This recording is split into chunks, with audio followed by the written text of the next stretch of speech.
Eric had always been skeptical of relationships that moved too quickly, and his relationship with Ava was no exception. But when he met her, there was something about her warmth, her easy smile, and the way she seemed to understand him that made him drop his guard. They had started casually, like most couples do, but the connection between them had quickly deepened.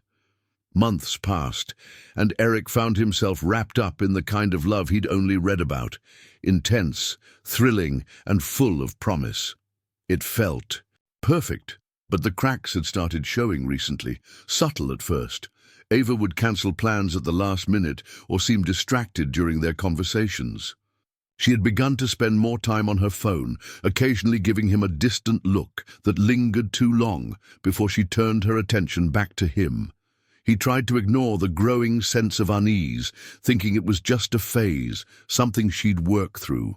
But deep down, he knew something wasn't right. It all came to a head one Saturday afternoon. They were at their usual cafe, the one they had stumbled upon on their third date.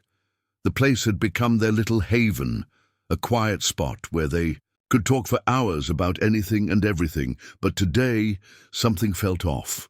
Ava was unusually quiet, sipping her coffee with her eyes glued to her phone.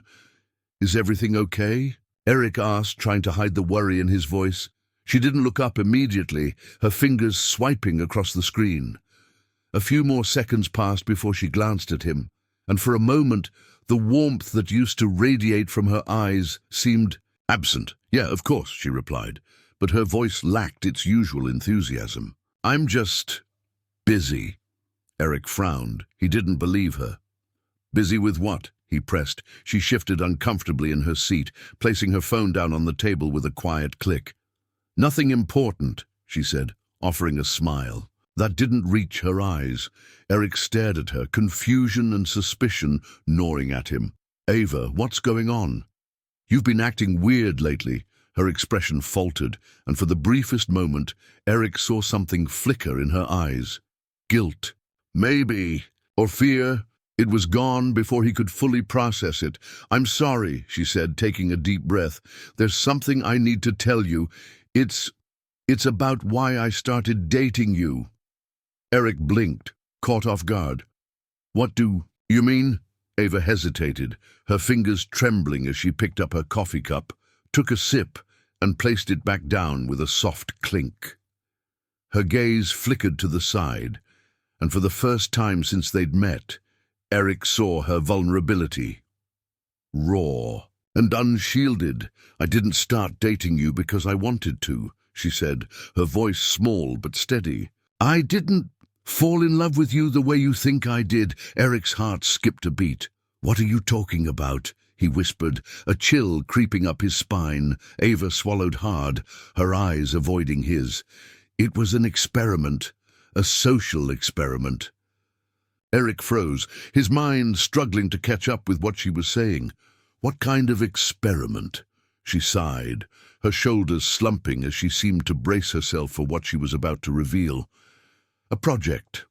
For a class.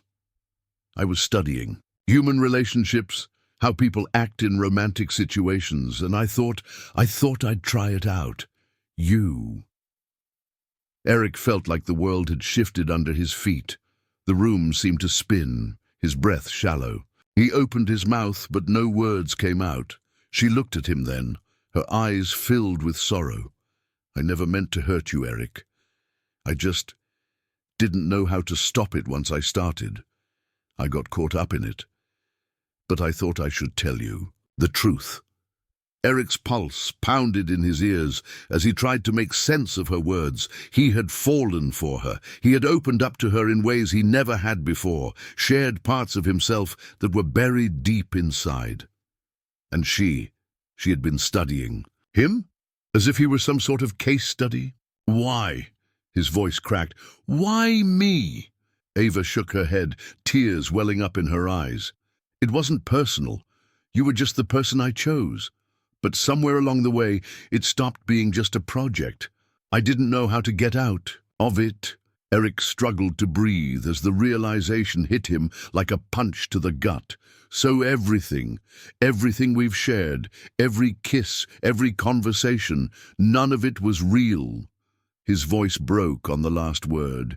Ava's gaze fell to her lap, and she nodded. At first, no, but I didn't expect to care about you.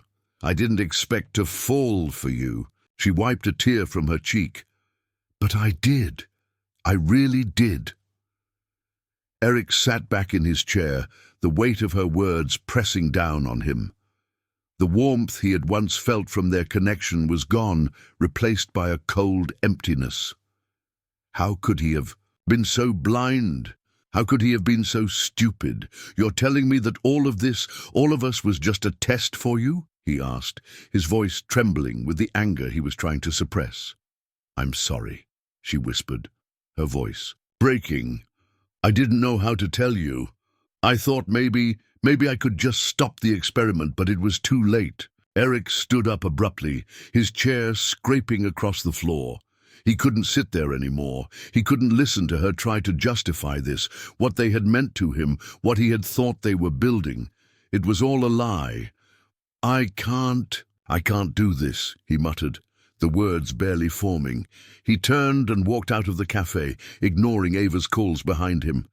The door swung shut with a dull thud, and Eric stepped out into the harsh daylight, his thoughts a tangled mess of disbelief, hurt and betrayal, a hymn like silent sentinels, their leaves rustling gently in the breeze. He sank onto a bench, burying his face in his hands, trying to keep it together. He was alone, completely, utterly alone. The worst part wasn't the betrayal, it was the fact that, for a brief moment, he had believed in what they had. He had let himself believe that Ava was the one, that everything they shared, the laughter, the tenderness, the moments of quiet intimacy, had been real. He had been a fool. His phone buzzed in his pocket, snapping him from his spiraling thoughts. For a moment he considered ignoring it, but curiosity won out, and he pulled it out, blinking at the screen. It was a message from Ava. Eric, I know you're angry, and you have every right to be. But please, can we talk? I never meant to hurt you. I want to explain. Please, I need you to understand. The message sent a sharp pang through his chest. It was hard to ignore the part of him that still cared for her, the part that wanted to hear her out, to understand her reasoning. But then he remembered the look in her eyes earlier, the way she had admitted that their entire relationship had been nothing more than an experiment, a project for her class. He typed a response quickly, his fingers trembling as he did so. I don't know if I can hear you out. I don't know what I thought we had, but it wasn't real. You used me, Ava. That's all I can see right now. Maybe. I'll be able to understand one day, but right now, I can't do this. He hit send before he could second-guess himself. As soon as the message was out there, he regretted it.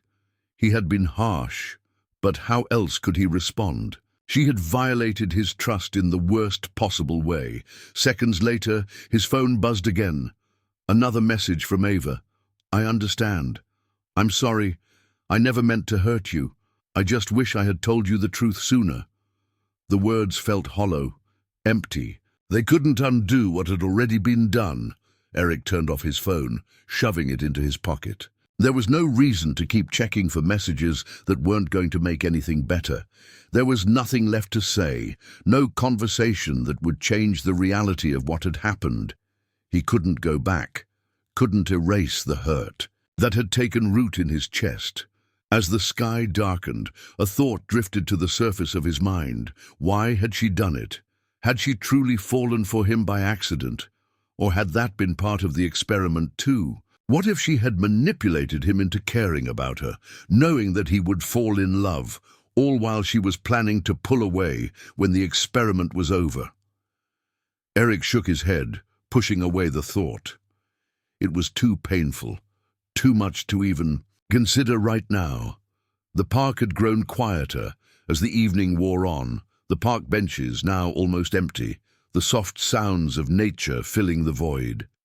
A few joggers passed by, their rhythmic footsteps blending with the faint hum of traffic in the distance.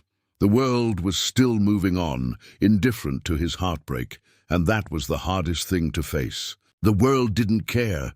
His phone buzzed again. "I'm really sorry, Eric. I just wish things could have been different." His hand tightened into a fist as he stared at the screen, the words a reminder of everything that was wrong. But just as he was about to turn it off for good, his thumb hovered over the screen. He stared at the words, felt the anger and the hurt still pulsing in his chest. For the first time in days, a different thought crossed his mind, one that shook him to his core. What if I hadn't been so blind? What if I had seen the signs earlier? Eric exhaled slowly, rubbing his face with his hands. No amount of what-ifs could change anything now.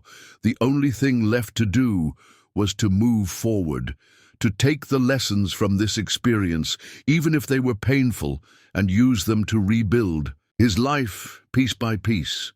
He stood up, his back stiff with resolve, and walked toward the park exit. The path before him was unclear, but for the first time in what felt like forever, he knew what he had to do. The days that followed felt like an endless blur. Eric tried to focus on his work, tried to keep his mind occupied with things that didn't remind him of Ava. But no matter how hard he tried, there was always a nagging thought at the back of his mind. Her words, her actions, everything that had been real and everything that had been a lie. He had thought he was over it, or at least getting there. But there were moments when the grief would hit him unexpectedly, the way she laughed, the way her hand felt in his, the way she had looked at him when she said, "I love you." It all came crashing down on him, and he found himself sinking into a sea of doubt and self-loathing. How could he have been so blind? The worst part wasn't that she had manipulated him, it was that he had let her. He had trusted her with his heart, believed in the connection they shared, and let himself fall in love with her. And she had used that, had turned it into a project, a grade for a class. That thought made him angry, but it also made him question himself. How could he have missed the signs, the little things that now seemed so obvious? The way she always seemed distracted, the way she avoided deep conversations about their future, the way she would disappear for hours with vague excuses. Eric had always prided himself on being perceptive, on noticing the small details others might overlook. But this was different. He had been blinded by his own emotions, by the belief that he had finally found someone who understood him, someone who saw him for who he truly was. The evenings were the hardest. After a long day when the world slowed down and quieted, his apartment felt too big, too empty. It was a place that had once been full of life, full of laughter and warmth, but now it felt like a tomb, every corner a reminder of what he had lost. One evening, about a week after his confrontation with Ava, Eric found himself staring at his phone again. His thumb hovered over her name in his contacts, but he couldn't bring himself to send another message. What more was there to say? He had told her everything that needed to be said. He was hurt. He was angry. He had been used. He had moved on from that version of their relationship. He had to. But despite the clarity he had tried to give himself, he found himself wondering if she really felt what she said she did. Had she ever truly loved him? Or was he just part of her experiment, a means to an end?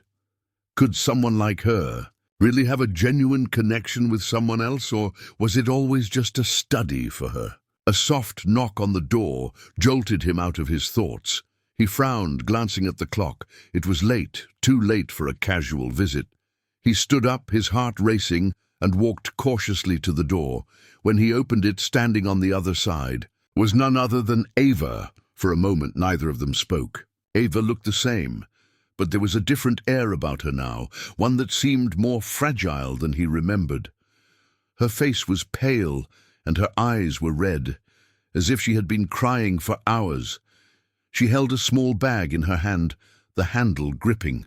tightly as if it were her only anchor. "Ava," Eric began, his voice cold despite himself. The anger he had tried so hard to suppress flared again. "I know I shouldn't be here," she said softly, her voice trembling. "But I couldn't leave it like this, Eric. I couldn't just walk away knowing I hurt you this much." He swallowed, hard, stepping back to allow her into the apartment, though his mind screamed at him to close the door and never look back. She stepped inside, looking around as if she were seeing the place for the first time. She set the small bag down on the coffee table, her movements slow and deliberate. "I've been thinking about you," Ava continued, her voice barely above a whisper. "I can't stop thinking about how I betrayed you. I can't stop thinking about how I've ruined everything between us." Eric crossed his arms over his chest, the weight of her words pressing down on him like an anchor. "You didn't just betray me, Ava. You manipulated me. You used me for some experiment. You made me believe in something that wasn't even real." "I know," she said, her voice breaking. "And I hate myself for it. I never wanted it to get this far. I thought I could control it, that I could just get the information I needed and walk away. But I couldn't. I couldn't stop myself from caring about you." Eric felt a pang in his chest, but he quickly shoved it away. He couldn't let her manipulate him again. He couldn't fall for the act. Not now. Not after everything. "Why?" "Are you here, Ava?" he asked, his voice steady, though his insides were torn. "What do you want from me?" She looked up at him, her eyes filled with unshed tears. "I want to make it right," she said, her voice thick with emotion. "I want to at least try to make it right, even if it's impossible. I need you to know that I didn't want to hurt you. I thought it was just an experiment, but it wasn't. Not for me, not after a while. I didn't know how to tell you." Eric shook his head, disbelief flashing across his face. "Ava, this isn't something you can fix. You can't just undo what's been done." "I know," she whispered, "but I'm asking you for one last chance, to prove that I really care, that I've learned something from all of this. I'm not asking for your forgiveness, not right away. But I want to try, Eric. I need to try."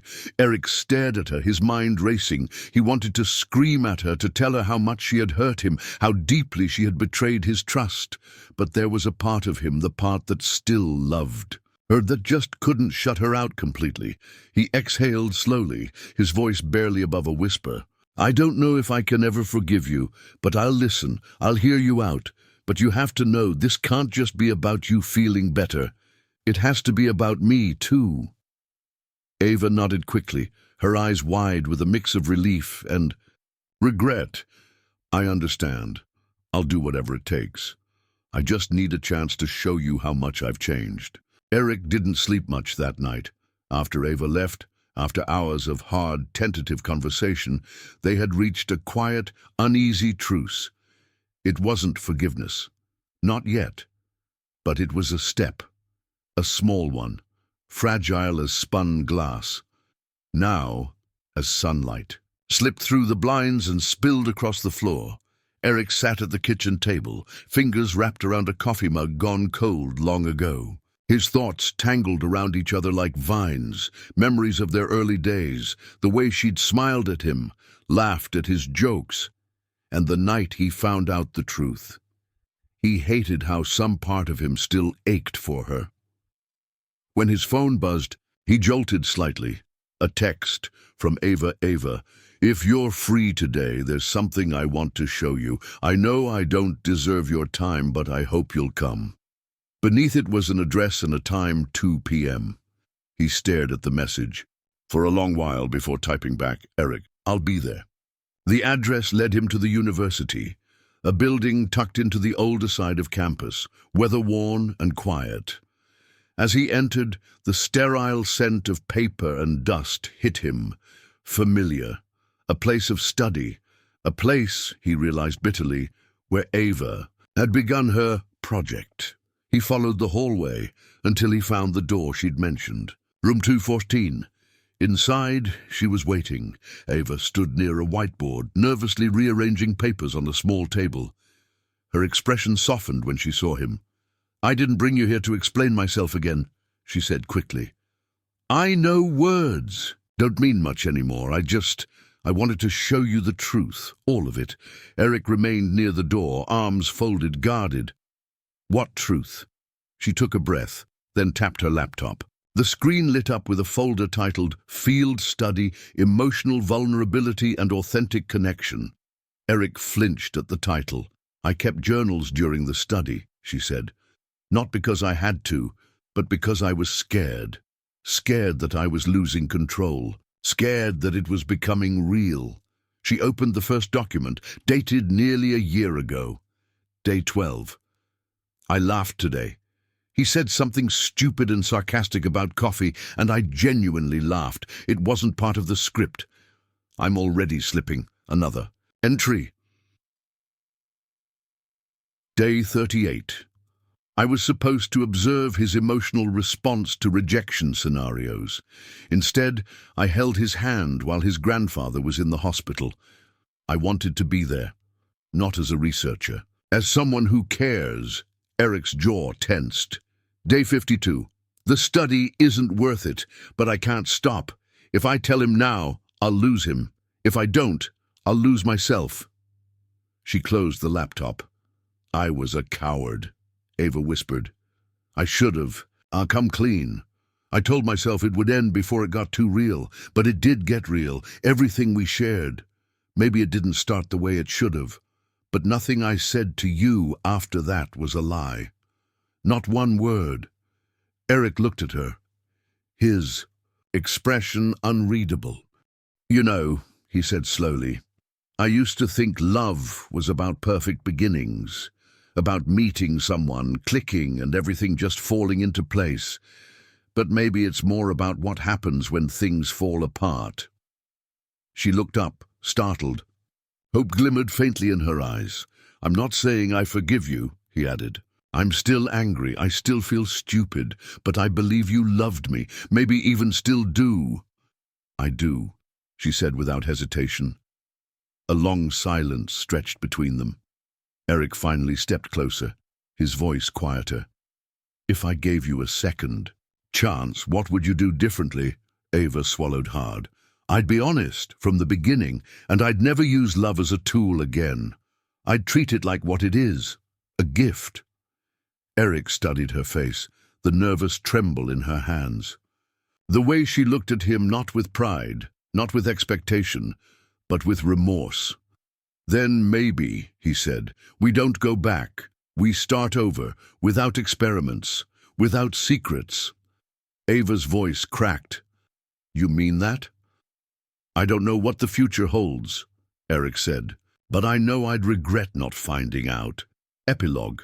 6 months later, it wasn't perfect, but it was honest. Eric and Ava started over, not as lovers, but as acquaintances.